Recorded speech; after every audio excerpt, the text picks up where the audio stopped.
Biden wants to make active shooter drills in schools less traumatic for students. AP's Colleen Long, reporting from Washington.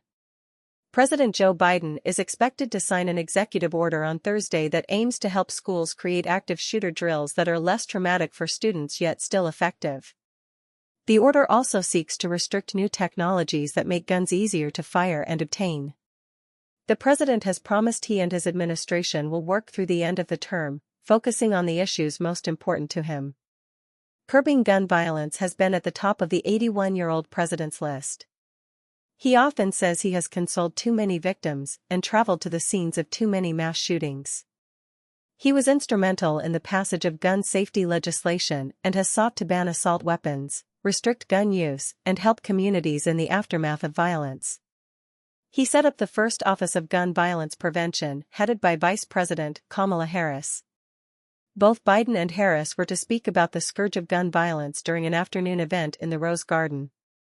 The new order directs his administration to research how active shooter drills may cause trauma to students and educators in an effort to help schools create drills that maximize their effectiveness and limit any collateral harms they might cause, said Stephanie Feldman, the director of Biden's Office of Gun Violence Prevention.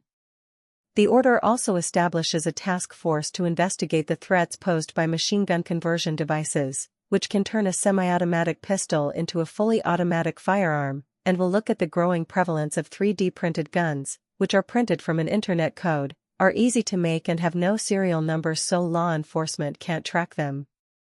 The task force has to report back in 90 days, not long before Biden is due to leave office.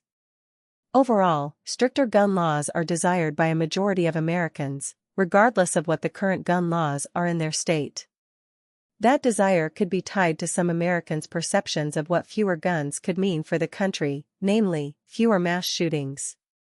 Gun violence continues to plague the nation.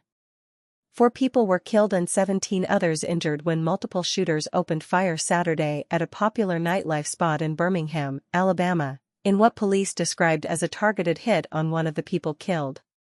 As of Wednesday, there have been at least 31 mass killings in the U.S. so far in 2024, leaving at least 135 people dead, not including shooters who died, according to a database maintained by the Associated Press and USA Today in partnership with Northeastern University.